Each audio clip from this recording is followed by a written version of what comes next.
ಅನ್ನಭಾಗ್ಯ ಒಂದು ಕೊಟ್ಟರೆ ಸಾಕ, ಅನ್ಯ ಭಾಗಗಳಿಗೆ ಬೇಡವಾ ದುಡ್ಡು? ಈ 5 ಗ್ಯಾರಂಟಿ ಯೋಜನೆಗಳನ್ನು ಜನ ಮಿಸ್ಯೂಸ್ ಮಾಡ್ಕೊಳ್ತಿದ್ದಾರೆ. ಈಗ ಗೃಹಲಕ್ಷ್ಮಿ ಯೋಜನೆ ಸೌಲಭ್ಯ ಪಡೀತಿರುವಂತಹ ದುಡ್ಡನ್ನು ಪಡ್ಕೊಳ್ತಿರುವಂಥವ್ರು ಇಲ್ಲಿವರೆಗೆ ಯಾರು ಸತ್ತೇ ಇಲ್ವಾ? ಸತ್ತಿದ್ದಾರೆ. ಅವರು ದುಡ್ಡನ್ನು ತಡೆ ಹಿಡಿದಿದ್ದಾರಾ? ಬೇರೆ ಬೇರೆ ರೀತಿಯಲ್ಲಿ ಆದಾಯ ಗಳಿಸ್ತಿರುವಂಥವ್ರಿಗೆ ಯಾಕೆ ಉಚಿತವಾಗಿ 200 ಯೂನಿಟ್ ವಿದ್ಯುತ್ತನ್ನು ಕೊಡಬೇಕು? ಈ ರೀತಿ ದುಡ್ಡು ಉಳಿಸಿದ್ರೆ, ಅಂದರೆ ಗ್ಯಾರಂಟಿ ಯೋಜನೆಗಳ ಪರಿಷ್ಕರಣೆಯನ್ನು ಮಾಡಿ ದುಡ್ಡು ಉಳಿಸಿದ್ರೆ ಆ ದುಡ್ಡನ್ನು ಬೇರೆ ಅಭಿವೃದ್ಧಿ ಕೆಲಸಗಳಿಗೆ ಬಳಸ್ಬೋದು. ನಮಸ್ಕಾರ, ವಾರ್ತಾಭಾರತಿ ವೀಕ್ಷಕರಿಗೆ ಈ ಸ್ಪೆಷಲ್ ಎಕ್ಸ್ಪ್ಲೇನರ್ಗೆ ಸ್ವಾಗತ. ನಾನು ಧರಣೀಶ್ ಪುಕಿನ್ಕೆರೆ.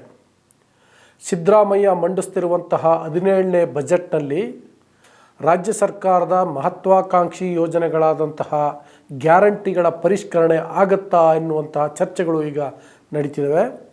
ಬರೀ ಚರ್ಚೆ ನಡೀತಿರೋದಲ್ಲ, ಆ ಥರದ ನಿರೀಕ್ಷೆಗಳು ಕೂಡ ಇದ್ದಾವೆ. ಯಾಕೆಂದರೆ ಗ್ಯಾರಂಟಿ ಯೋಜನೆಗಳು ಜಾರಿಯಾದ ಮೇಲೆ ನಾನಾ ರೀತಿಯ ಚರ್ಚೆಗಳು ಆದವು.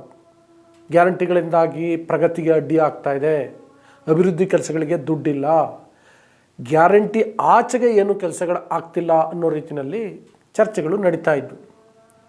ಜೊತೆಗೆ ಈ 5 ಗ್ಯಾರಂಟಿ ಯೋಜನೆಗಳನ್ನು ಜನ ಮಿಸ್ಯೂಸ್ ಮಾಡ್ಕೊಳ್ತಿದ್ದಾರೆ. ಅರ್ಹರಲ್ಲದೇ ಇರೋರು ಕೂಡ ಫಲಾನುಭವಿಗಳಾಗಿದ್ದಾರೆ. ಅದರಿಂದಾಗಿ ಅರ್ಹರಿಗೆ ಮಾತ್ರ ಈ ಯೋಜನೆಗಳು ಸಿಗುವಂತಾಗಬೇಕು. ಅನರ್ಹರನ್ನು ಫಲಾನುಭವಿಗಳ ಪಟ್ಟಿಯಿಂದ ತೆಗೆದುಹಾಕಬೇಕು ಅನ್ನೋ ರೀತಿಯಲ್ಲಿ ಅಭಿಪ್ರಾಯಗಳು ಕೇಳಿಬರ್ತಿದ್ವು, ಸಲಹೆಗಳು ಕೇಳಿಬರ್ತಾ ಇದ್ವು. ಈ ಹಿನ್ನೆಲೆಯಲ್ಲಿ ಈ ಬಜೆಟ್ನಲ್ಲಿ ಆ ಪರಿಷ್ಕರಣೆ ಕಾರ್ಯ ಆಗತ್ತಾ ಎನ್ನುವಂತಹ ಪ್ರಶ್ನೆ ಉದ್ಭವಿಸಿದೆ. ಚರ್ಚೆ ಕೂಡ ನಡೀತಿದೆ. ನೋಡಿ, ಯಾಕೆ ಇದೇ ಬಜೆಟ್ನಲ್ಲಿ ಮಾಡಬೇಕು ಅಂತ ಅನಿಸಿದ್ರೆ ಅಂದರೆ, ಈಗ ಮುಂದಿನ ಬಜೆಟ್ನಲ್ಲಿ ಮಾಡೋದಾದರೆ ಚುನಾವಣೆಗೆ ಹತ್ರ ಇರುತ್ತೆ, ರಾಜಕೀಯವಾಗಿ ವಿರೋಧ ಪಕ್ಷಗಳು ಅದನ್ನೇ ಇಶ್ಯೂ ಮಾಡುವ ಸಾಧ್ಯತೆ ಇರ್ತವೆ. ಫಾರ್ ಎಕ್ಸಾಂಪಲ್, ಮೊನ್ನೆ ಸಚಿವ ಎಂ ಬಿ ಪಾಟೀಲ್ ಒಂದು ಮಾತು ಹೇಳಿದರು, ಶ್ರೀಮಂತರು ಗ್ಯಾರಂಟಿಗಳನ್ನು ಬಿಟ್ಬಿಡಿ ಅಂತ. ಅದರಲ್ಲೇನು ಮಹಾ ದೊಡ್ಡ ತಪ್ಪಿತ್ತು? ಹೋಗ್ಲಿ, ಕಡ್ಡಾಯವಾಗಿ ಬಿಡಬೇಕು ಅಂತ ಹೇಳಿದ್ರಾ? ಇಲ್ಲ, ಬಿಡಿ ಅಂತ ಹೇಳಿದರು. ಅಂದರೆ ಸ್ವಇಚ್ಛೆಯಿಂದ ಆ ಥರದೊಂದು ತೀರ್ಮಾನ ತೆಗೆದುಕೊಳ್ಳಿ, ದೊಡ್ಡತನವನ್ನು ತೋರಿಸಿ ಅಂತ ಹೇಳಿದರು. ಅದಕ್ಕೆ ವಿರೋಧ ಪಕ್ಷ ನಾಯಕರಾದಂಥ ಆರ್ ಅಶೋಕ್ ಮತ್ತಿತರರು ಹೇಳುವಾಗ ಮಾತ್ರ ಎಲ್ರಿಗೂ ಕೊಡ್ತೀವಿ ಅಂತ ಹೇಳಿದ್ರಿ, ಈಗ ಯಾಕೆ ಹಂಗೆ ಹೇಳ್ತಿದ್ರಿ ಅಂತ. ಅರೆ, ಶ್ರೀಮಂತರಿಗೂ ಕೊಡಬೇಕಂಗಾದ್ರೆ ಅನ್ನಭಾಗ್ಯ ಯೋಜನೆಯಲ್ಲಿ ಅಕ್ಕಿನ ಮತ್ತು ಗೃಹಜ್ಯೋತಿ ಯೋಜನೆಯಲ್ಲಿ ಉಚಿತವಾಗಿ ವಿದ್ಯುತ್ ಕೊಡಬೇಕಾ ಶ್ರೀಮಂತರಿಗೆ? ಕಾಮನ್ ಸೆನ್ಸ್ ಅಲ್ವಾ? ಓಕೆ, ಆಗ ಹೇಳಿದ್ರು, ಮಾಡಿದರು, ಎಲ್ರಿಗೂ ಕೊಟ್ಟಿದ್ರು, ಆಯಿತು. ಈಗ ಅದು ಒಂದು ಅಪೀಲ್ ಮಾಡಿಕೊಂಡ್ರೆ, ಶ್ರೀಮಂತರೆಲ್ಲ ಗ್ಯಾರಂಟಿ ಯೋಜನೆಗಳನ್ನು ಸ್ವಯಂ ಇಚ್ಛೆಯಿಂದ ಬಿಟ್ಬಿಡಿ ಅಂತ ಕೇಳಿಕೊಂಡ್ರೆ ಅದೇ ತಪ್ಪು ಅಂತಾರೆ. ಸೊ ಇನ್ನು ಚುನಾವಣೆ ಸಂದರ್ಭದಲ್ಲಿ ಬಿಡ್ತಾರ? ಆಗ ಅದು ಬೇರೆ ಬೇರೆ ರೀತಿಯ ರಾಜಕೀಯವಾದಂಥ ಒತ್ತಡವನ್ನು ಸೃಷ್ಟಿ ಮಾಡುತ್ತೆ. ಆ ಕಾರಣಕ್ಕೆ ಈಗ ಮಾಡೋದು ಒಳ್ಳೆಯದು ಅಂತ ನಿರೀಕ್ಷೆಗಳು ಇದ್ದಾವೆ. ಗ್ಯಾರಂಟಿ ಪರಿಷ್ಕರಣೆ ಒಂದೊಂದೇ ಯೋಜನೆಗಳನ್ನು ನಾನು ಹೇಳ್ತಾ ಹೋಗ್ತೀನಿ ನೋಡಿ. ಫಾರ್ ಎಕ್ಸಾಂಪಲ್, ಗೃಹಲಕ್ಷ್ಮಿ, ಯಾಕೆಂದರೆ ಅತಿ ಹೆಚ್ಚು ದುಡ್ಡು ಖರ್ಚಾಗ್ತಿರುವಂತಹ ಗ್ಯಾರಂಟಿ ಯೋಜನೆ ಇದು. 1.25 ಕೋಟಿ ಕುಟುಂಬಗಳಿಗೆ ದುಡ್ಡು ಹೋಗ್ತಿದೆ ಅಂದಾಜು. ಅಂದರೆ ಎಷ್ಟು? 2,500 ಕೋಟಿ ಒಂದು ತಿಂಗಳಿಗೆ ಹೋಗ್ತಾ ಇದೆ. ವರ್ಷಕ್ಕೆ ಎಷ್ಟಾಯಿತು?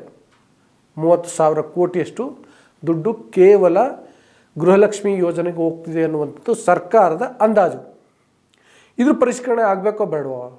ಅಂದರೆ ಕೆಲವರು ಅಕ್ರಮವಾಗಿ BPL ಕಾರ್ಡ್ ಮಾಡಿಸ್ಕೊಂಡು, ಮತ್ತು ಒಂದೇ ಮನೇಲಿ ಇದ್ದರೂ ಕೂಡ, ಈಗ ಫಾರ್ ಎಕ್ಸಾಂಪಲ್ ಒಬ್ಬ ಅಪ್ಪನಿಗೆ 2-3 ಜನ ಮಕ್ಕಳಿರ್ತಾರೆ, ಒಂದೇ ಕುಟುಂಬದಲ್ಲಿ ಇರ್ತಾರೆ. ಆದರೆ ಈ 3,000 ರೂಪಾಯಿ ಸಿಗುತ್ತೆ, ಗ್ಯಾರಂಟಿದು 2,000 ರೂಪಾಯಿ ಸಿಗುತ್ತೆ ಅನ್ನೋ ಕಾರಣಕ್ಕೋಸ್ಕರ ಅವ್ರೇನು ಮಾಡ್ತಾರೆ, ಸಪ್ರೇಟ್ BPL ಕಾರ್ಡ್ ಮಾಡಿಸ್ತಾರೆ. ಅದರಿಂದ ಅನ್ನಭಾಗ್ಯದಲ್ಲಿ ಅಕ್ಕಿನೂ ಸಿಗುತ್ತೆ, ಪ್ಲಸ್ ಅದೊಂದು ಕುಟುಂಬ ಅಂತ ಆ ಮನೆಯವರು 2,000 ರೂಪಾಯಿ ಕ್ಲೇಮ್ ಮಾಡ್ತಾರೆ, ಇದೊಂದು ಕುಟುಂಬ ಅಂತ ಈ ಮನೆಯವರು 2,000 ಕ್ಲೇಮ್ ಮಾಡ್ತಾರೆ. ಈ ರೀತಿ ಮಿಸ್ಯೂಸ್ ಮಾಡ್ಕೊಳ್ತಿದ್ದಾರೆ. ನಾನು ಒಂದು ಉದಾಹರಣೆ ಹೇಳಿದೆ.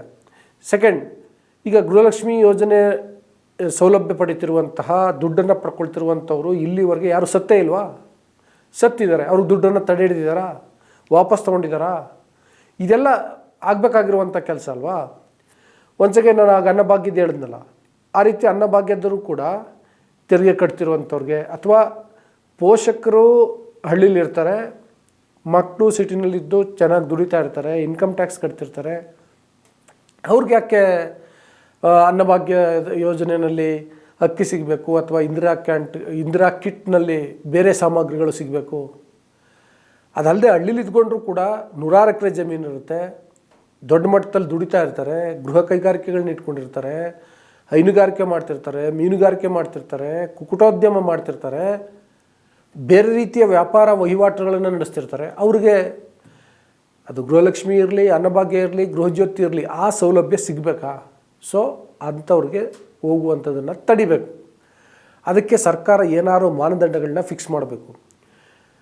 ಗೃಹಜ್ಯೋತಿ ವಿಷಯದಲ್ಲೂ ಅಷ್ಟೇ, ನಾನಾಗಲೇ ಹೇಳ್ದಂಗೆ ಬೇರೆ ಬೇರೆ ರೀತಿಯಲ್ಲಿ ಆದಾಯ ಗಳಿಸ್ತಿರುವಂಥವ್ರಿಗೆ ಯಾಕೆ ಉಚಿತವಾಗಿ 200 ಯೂನಿಟ್ ವಿದ್ಯುತ್ತನ್ನು ಕೊಡಬೇಕು? ಸೊ ಅದಕ್ಕೊಂದು ಮಾನದಂಡವನ್ನು ಫಿಕ್ಸ್ ಮಾಡಬೇಕು. ಶಕ್ತಿ ಯೋಜನೆಯನ್ನು ರ್ಯಾಂಡಮ್ ಆಗಿ ಕೊಟ್ಟಿದ್ದಾರೆ. ಈಗ ಸರ್ಕಾರಿ ನೌಕರರಿಗಿಲ್ಲ ಅಂತನೋ, ಇನ್ಕಮ್ ಟ್ಯಾಕ್ಸ್ ತಗೊಳ್ಳೋರಿಗಿಲ್ಲ ಅಂತನೋ, ಅದಕ್ಕೆ ಏನಾದ್ರು ಒಂದು ಕಾರ್ಡ್ ಮಾಡಿ ಮಾನದಂಡಗಳನ್ನು ಮಾಡಿ ಅವ್ರಿಗೆ ಮಾತ್ರ ಆ ಯೋಜನೆಯಲ್ಲಿ ಫ್ರೀಯಾಗಿ ಬಸ್ ಪ್ರಯಾಣದ ಸೌಲಭ್ಯವನ್ನು ಕೊಡಬೇಕು. ಡೆಫಿನೆಟ್ಲಿ ಅದು ಬಹಳ ಒಳ್ಳೆಯ ಕಾರ್ಯಕ್ರಮ. ಅದರಿಂದ ಬೇರೆ ಏನಾಗುತ್ತೋ ಬಿಡುತ್ತೋ, ಮಹಿಳೆಯರ ಪಾಲ್ಗೊಳ್ಳುವಿಕೆ ಸಾರ್ವಜನಿಕ ಸ್ಥಳಗಳಲ್ಲಿ ದೊಡ್ಡ ಪ್ರಮಾಣದಲ್ಲಿ ಜಾಸ್ತಿ ಆಗಿದೆ, ಮುಂದಕ್ಕೆ ಇನ್ನೂ ಜಾಸ್ತಿ ಆಗುತ್ತೆ. ಅದು ಸಾಮಾಜಿಕ ಸುಧಾರಣೆಯ ದೃಷ್ಟಿಯಿಂದ ಅತ್ಯಂತ ಮಹತ್ವದ್ದು, ಹಂಗಾಗಲೇಬೇಕು. ಆದರೆ ಕೆಲವು ನಿರ್ದಿಷ್ಟವಾದಂಥ ಮಾನದಂಡಗಳನ್ನು ಹಾಕಿ ಅರ್ಹರು ಮಾತ್ರ ಆ ಸೌಲಭ್ಯಗಳನ್ನು ಪಡ್ಕೊಳ್ಳುವಂತೆ ಆಗಬೇಕು. ಯುವ ನಿಧಿನಲ್ಲಿ ಡಿಗ್ರಿ ಮಾಡಿದವ್ರಿಗೆ, ಡಿಪ್ಲೊಮಾ ಮಾಡಿದವ್ರಿಗೆ ದುಡ್ಡು ಕೊಡ್ತಿದ್ದಾರೆ, ಸರಿ. ಅದನ್ನು ಹೆಚ್ಚು ಕೌಶಲ್ಯ ತರಬೇತಿ ಕೊಟ್ಟರೆ ಅವ್ರ ಫ್ಯೂಚರ್ ಇನ್ನೂ ಚೆನ್ನಾಗುವಂಥ ಸಾಧ್ಯತೆಗಳು ಇರ್ತವೆ. ಸೊ ಹೀಗೆ ಈ ಯೋಜನೆಗಳು ಪರಿಷ್ಕರಣೆ ಆಗೋದು ಅತ್ಯಂತವಾಗಿ ಅಗತ್ಯವಾಗಿ ಆಗಬೇಕಾಗಿರುವಂಥ ಕೆಲಸ. ಇದನ್ನು ಆರ್ಥಿಕ ತಜ್ಞರು, ಸಾಮಾಜಿಕ ತಜ್ಞರು, ಪತ್ರಕರ್ತರು, ಅಧಿಕಾರಿಗಳು ಎಲ್ಲರೂ ಹೇಳ್ತಿದ್ದಾರೆ. ಸಿದ್ದರಾಮಯ್ಯವರು ಆ ಕೆಲಸವನ್ನು ಮಾಡ್ತಾರಾ ಅನ್ನುವಂಥ ಕುತೂಹಲ ಈಗ ನಿರ್ಮಾಣ ಆಗಿದೆ. ನೋಡೋಣ.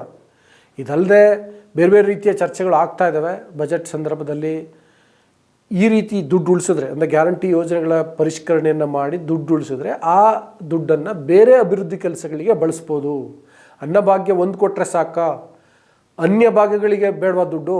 ಆ ಕಾರಣಕ್ಕೋಸ್ಕರ ಸೋರಿಕೆ ಆಗ್ತಿರುವಂತಹ, ಅನರ್ಹರಿಗೆ ಹೋಗ್ತಿರುವಂಥ ದುಡ್ಡನ್ನು ಉಳಿಸಿ ಅದನ್ನು ಅರ್ಹರಿಗೆ ಕೊಡುವಂಥದ್ದು ಆಗಬೇಕು. ಆ್ಯಕ್ಚುಲಿ ಗ್ಯಾರಂಟಿ ಯೋಜನೆಗಳ ಮೂಲ ಉದ್ದೇಶವೇ ಅದು, ಜನರ ದುಡ್ಡನ್ನು ಜನರಿಗೆ ವಾಪಸ್ ಕೊಡುವಂಥದ್ದು. ಒಂದು ಉದಾತ್ತವಾದಂಥ ರಾಜಕೀಯ ಮಾದರಿ. 12ನೇ ಶತಮಾನದಲ್ಲಿ ಬಸವಣ್ಣ ಮಾಡಿದಂತಹ ಮಾದರಿ.